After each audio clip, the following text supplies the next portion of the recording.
We'll live in interesting times. Today's stories. Mothers-to-be fear from their unborn in smog-choked Delhi.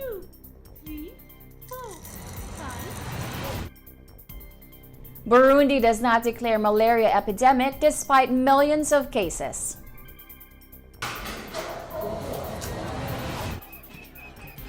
Public health employees march against Chile's healthcare conditions.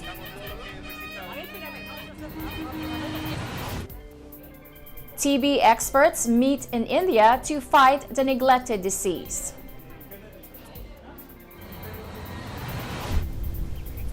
Jordan retakes lands leased to Israel as enclave deal expires. Australians warn the worst of bushfire may yet come.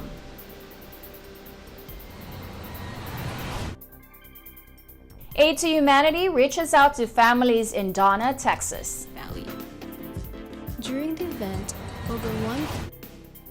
Plus, how to live off the land in a major U.S. city.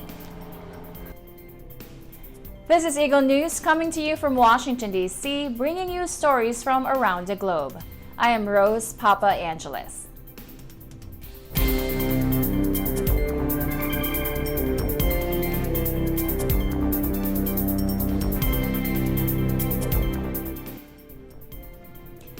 Anxious mothers-to-be in India are listening to tips and tricks on coping with the pollution that is so bad. Delhi's chief minister recently likened the city to a, quote, gas chamber.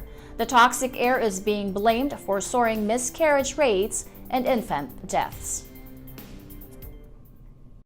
Not just these short-term problems, they have even long-term problems like risk of lower IQs in future, risk of various developmental problems in future, risk of diabetes, hypertension and obesity in future. So pollution is not just affecting the acute or the short-term outcomes, it is also affecting the long-term outcomes as far as newborn babies are concerned. Yeah, of course I'm helpless. Like, I'm more worried about my child. I'm helpless about her. Like, what should I do for her?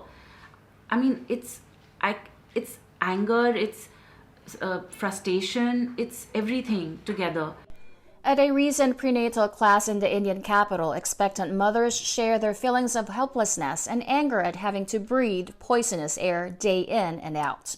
All the instructor could advise the women who listened intently with furrowed brows was, quote, don't go out for morning walks. Try and go in the afternoon when the sun is out.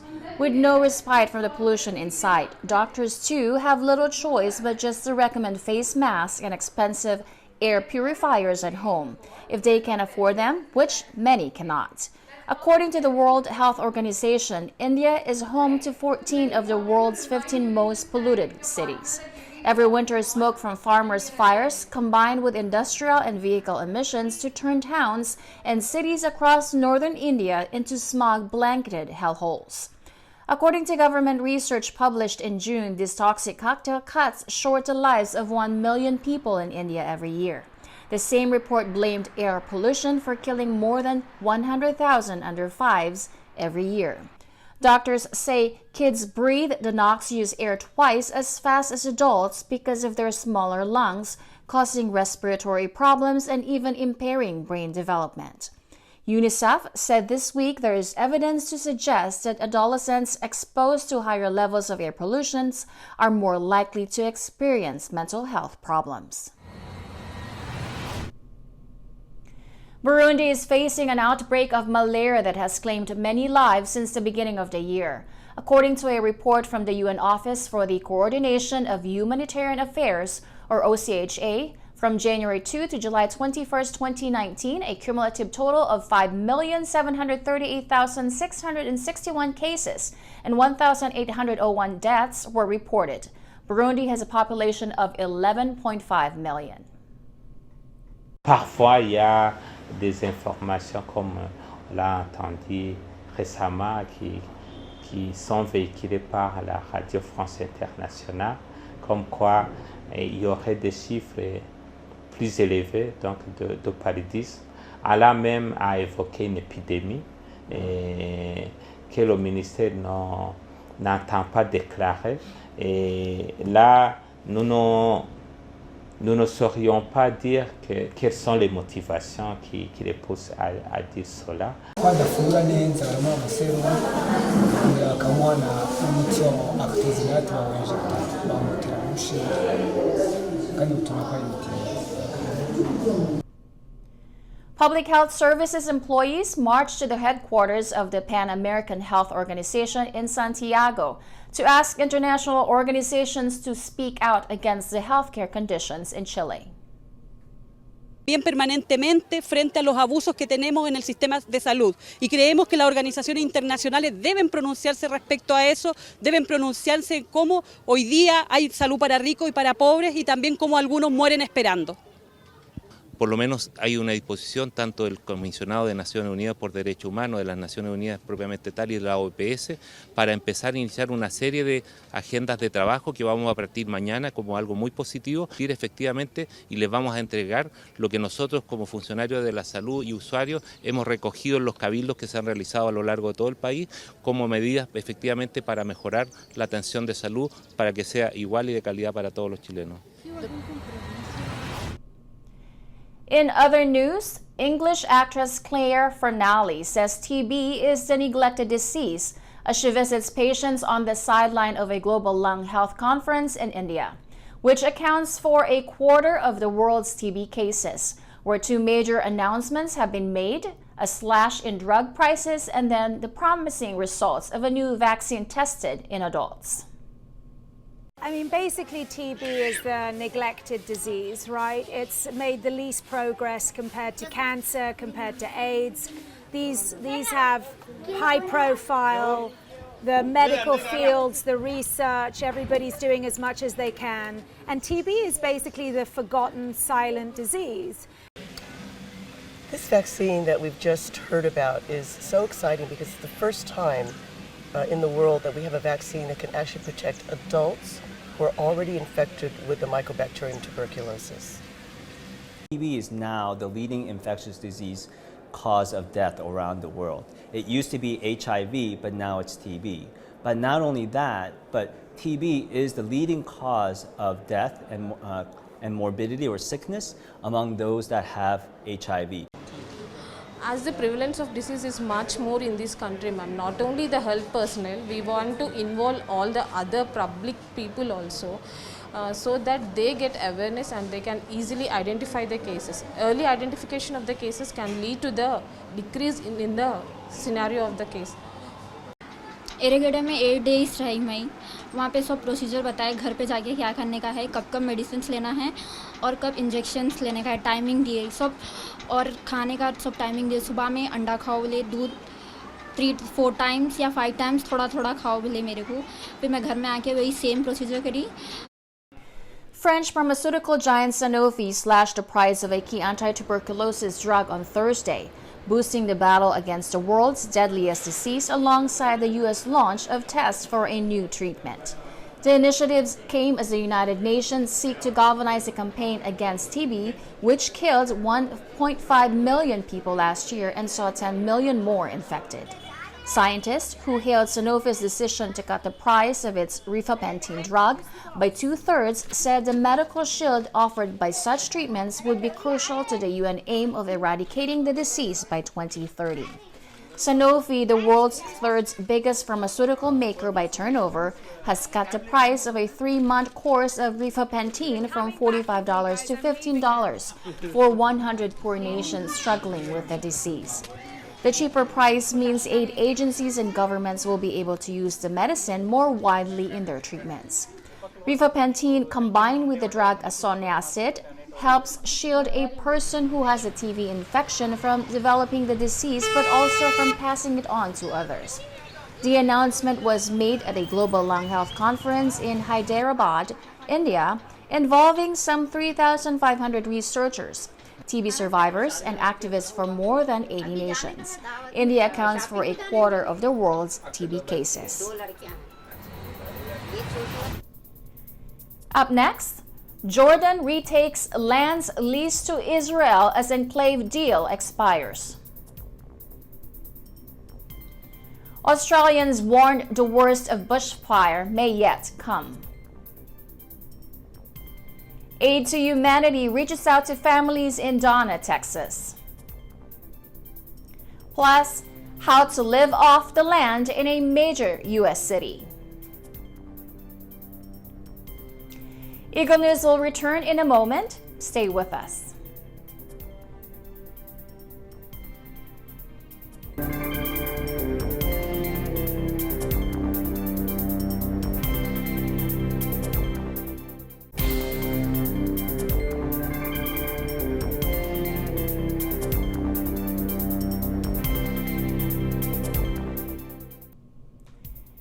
Welcome back. This is Eagle News coming to you from Washington, D.C. I am Rose Papa Angeles.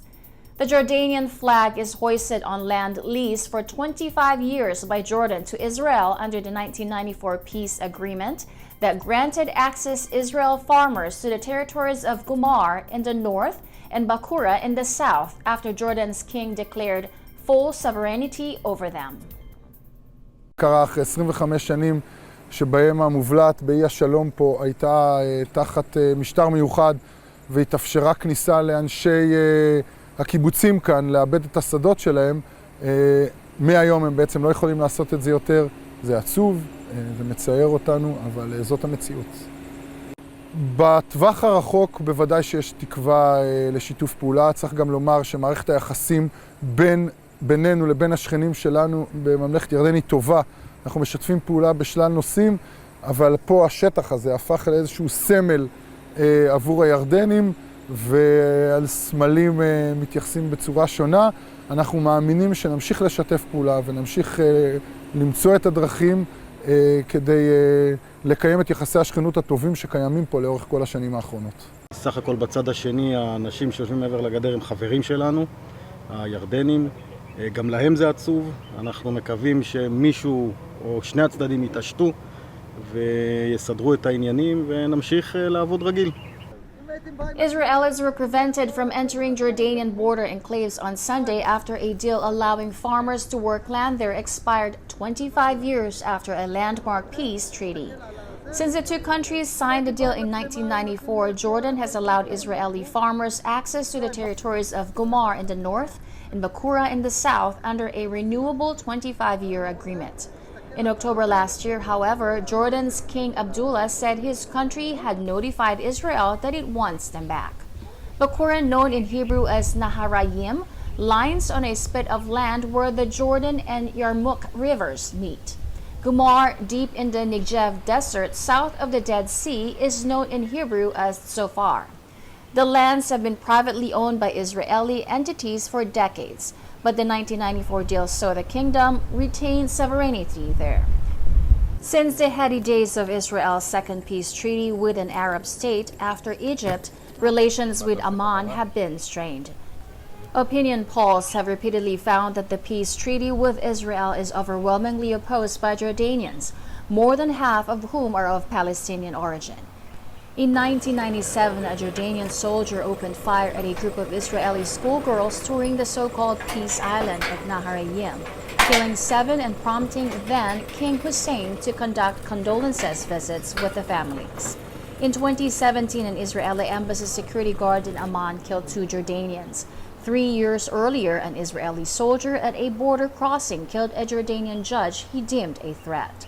Just last month, Amman recalled its ambassador from Israel over the prolonged detention without trial in the Jewish state of 2 Jordanians. The ambassador returned after the 2 were released. Hectares of bushland had turned charcoal and small pockets of flames continue to smolder in Australia's Old Bar. Prime Minister Scott Morrison says, quote, "We are not out of this yet. There is a long way to go." Catastrophic fires have killed 3 people and razed more than 150 homes since Friday. We're not out of this yet. There's still a long way to go, and Tuesday is looking a lot more difficult. And that's not only just true here in New South Wales. We know of the similar types of conditions we're seeing in Western Australia on Tuesday as well. But they're also telling me stories of incredible community where people have reached out, got people out of homes, made sure they've got to safety, looked after each other's livestock and animals, talking to each other, putting themselves in harm's way for each other. I've got to tell you as a Prime Minister, I'm never more proud of Australians than in moments like this. Firefighters in Eastern Australia on Sunday rushed to prepare for bad, if not worse, conditions expected in the coming days after ferocious bushfires devastated communities. Catastrophic fires have killed 3 people and razed more than 150 homes since Friday, but cooler weather overnight provided a welcome reprieve for firefighters and residents. Authorities were assessing the damage on Sunday with more than 100 fires still burning across New South Wales and Queensland, including several blazes that remained out of control. Wider swaths of the state, including outer Sydney, are now bracing for dangerous fire conditions predicted for the coming days, as is Western Australia state. NSW Rural Fire Service spokesman Greg Allen said 5 people reported missing have been found, but the unpredictable nature of the disaster means officials have not ruled out the possibility that the others could still be missing. The mayor of the small town of Glen Innes, where 2 people died, said residents were traumatized and still coming to terms with their losses. In Old Bar, which was spared the worst when the wind changed direction, hectares of bushland had turned charcoal and small pockets of flames continued to smolder. High temperatures, low humidity, and strong winds forecast from the middle of the week are predicted to fuel blazes that authorities have warned they will be unable to contain ahead of time. The NSW Rural Fire Service said in a statement, quote, "Under these conditions, these fires will spread quickly and will threaten homes and lives. These conditions will be as bad, if not worse, than those experienced on Friday, as they will be across a much broader area, including large population centers like Sydney." NSW Rural Fire Service Commissioner Shane Fitzsimons said dozens of additional fire crews would be sent out on Monday in an attempt to head off the potentially disastrous conditions. Individuals and families in Donna, Texas received help from the Aid to Humanity project of the Iglesia Ni Cristo. Eagle News correspondent Diane Pasion with the details. Take a look. In South Texas, the border of Mexico, known as the Rio Grande Valley, is valued for its agriculture and warm climates. This region, however, also suffers a high poverty rate. According to the U.S. Census Bureau, 29.5% of residents in Hidalgo County live in poverty, and in Donna, Texas, that rate climbs to 34.9%. But on this particular day, volunteers from all over Texas and surrounding states traveled hundreds of miles to lend a helping hand to residents in the Rio Grande Valley. We're here today in the city of Donna, Texas, where the Iglesia Ni Cristo has established an Aid to Humanity to help the local families who are in need. On October 31st, the Iglesia Ni Cristo, through its charitable arm, the Felix Y. Manalo or FYM Foundation, conducted an Aid to Humanity in Donna, Texas, a small city in the heart of the Rio Grande Valley. During the event, over 1,700 care packages containing food and household items were given to the city of Donna. Free medical screening and flu shots were provided to the community by volunteer medical practitioners. Clothes donated by the Iglesia Ni Cristo members were also offered to families and individuals alike. Musical performances, a magic show, and a bouncy castle provided entertainment for families and children. Volunteers also distributed hot meals and free refreshments to those who attended the event. Volunteering for Aid for Humanity is such a blessing. I once was in there shooting, needing groceries and something to wear, and people would volunteer and have these organizations and programs for us when I was out there at that time homeless and needed food and shelter. So it is a great privilege to come back and God, restore you, and you turn around and reach back and help. The church has done Aid to Humanity activities all around the world. Our brethren in Edinburgh, we came out to the city for the past 3 weeks, and we were able to go to shopping centers. We went to assisted living facilities. We also went to City Hall to help promote the activity. And they told us, about certain areas here that are in need of basic necessities. And so when they heard about our Aid to Humanity project, they were elated and they were happy. And so they gave us the venue free of charge. And some of the city workers also helped promote the activity, especially for the city of Dana. The city of Dana is a low-income area. And so when they found out about this activity, they were excited. And so a lot of people came. My name is Dominica Ortiz and I'm from the city of Alton, Texas. How far is that from here? It's about an hour. And so how did you find out about this? A friend of ours told us. And tell us about this whole region. We get paid minimum wage here, so especially during the city of Aldana, work is very slow right now. Everybody's struggling. So I was very thrilled to know that there was help. Well, first, providing health care, getting screened for the glucose, the flu shot, because a lot of us don't have any medical benefits, and also providing for food for our home. Like, who did you bring here with you today? I brought my mom with me today and my sister-in-law, so it was a family function. The noble purpose of this activity today, Aid to Humanity, is to help those who are in need, which is also connected to the book of Proverbs 3:27, wherein it says, when possibly can, do good to those who need it. On behalf of the City of Dana, I, Gilbert Guerrero, would like to thank the Felix Palano Foundation for the activity in the city. Also, I would like to thank the executive ministry of this church, Brother Eduardo Malalo, for having these activities in our city. Thank you very much. From what I saw today, the large turnout that came to the event, it was a huge impact to the community. They heard about it, they came out. It was people that needed the help, got it. Through the years, hundreds of thousands have been helped by the Iglesia Ni Cristo through its socio-civic program. I actually think it was very well organized. I was extremely impressed by the video, the way it was organized, especially putting Christ's name out there. I think it's one of the most important things. I had never heard about your church, but I'm definitely going to go and research more information about your church. But we're so blessed to have you guys organize such a wonderful event to provide for the elders and for families who are low in income. What joy I get from participating in this is the service for the Lord. He blessed us to be able to bless others. I want to thank the people involved with Aid to Humanity for taking their time and their effort to come down to our city and helping our community in health, clothing, anything they can help us with. Of course, I'm very happy, I'm very honored to be here with you guys today, that you guys came to our city and you chose the city of Dana. Thank you very much, really thank you, from the bottom of my heart, thank you very much. Reporting from Dana, Texas, I'm Diane Pasion, your Eagle News correspondent. We are on with 2025. Thank you, Diane.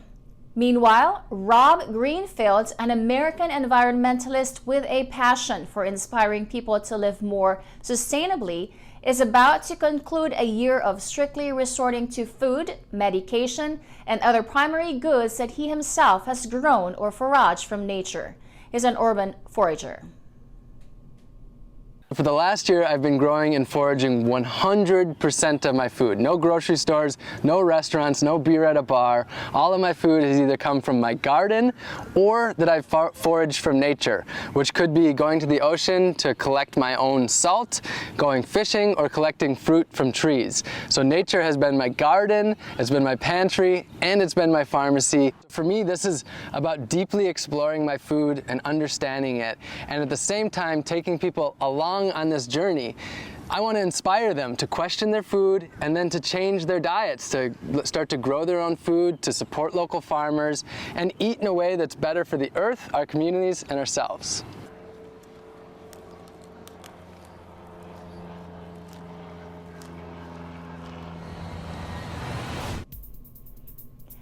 That is today's Eagle News. Join us again tomorrow for stories that matter to you. Visit our websites at eaglenews.net and eaglenewslive.com. Follow us on Twitter at twitter.com/EagleNews and on Facebook at facebook.com/EagleNews. Thank you for watching. I am Rose Papa Angeles, and I am 1 with 25.